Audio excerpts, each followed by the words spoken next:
Have you ever considered the power of a single act?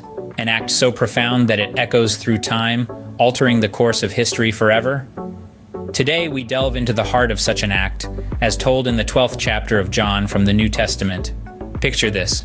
6 days before the Passover, Jesus arrives in Bethany. There, Martha serves him a meal, and Mary, in a display of deep affection and reverence, anoints Jesus' feet with expensive perfume made from pure nard. The sweet scent fills the room, a testament to her devotion. Yet not everyone appreciates this gesture. Judas Iscariot, one of Jesus' disciples, objects. He argues that they could have sold the perfume and given the money to the poor. But Jesus defends Mary, stating that she has done this in preparation for his burial, a foreshadowing of the events to come. Jesus then enters Jerusalem riding on a young donkey to fulfill the prophecy, "Fear not, daughter of Zion, behold, your king is coming, sitting on a donkey's colt." As he rides in, a multitude of people wave palm branches, shouting, "Hosanna! Blessed is he who comes in the name of the Lord, even the King of Israel." This triumphant entry is a stark contrast to the humility of his mount, symbolizing Jesus' peaceful intentions. However, despite his peaceful arrival, not everyone receives him with open hearts. Although he performs many signs, some still do not believe in him.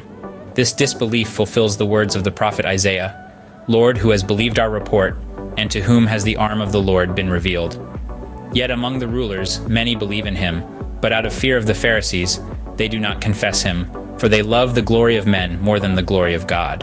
Jesus then announces that his hour has come, the hour for the Son of Man to be glorified.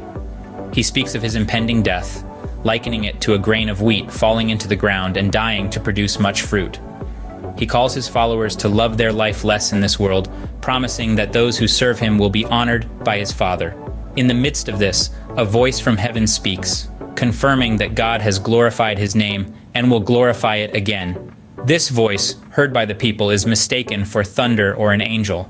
Jesus explains that this voice is for their sake, not his. He declares that the ruler of this world will be cast out, and when he is lifted up from the earth, he will draw all men to himself. So, in the 12th chapter of John, we witness a series of pivotal moments. Mary's act of devotion, Jesus' triumphant yet humble entry into Jerusalem, the disbelief of many despite his signs, the prophecy of his death, and the voice from heaven. Each of these moments carries profound significance, shaping the narrative of Jesus' life and his message to the world. Remember, a single act can ripple through time, leaving an indelible mark.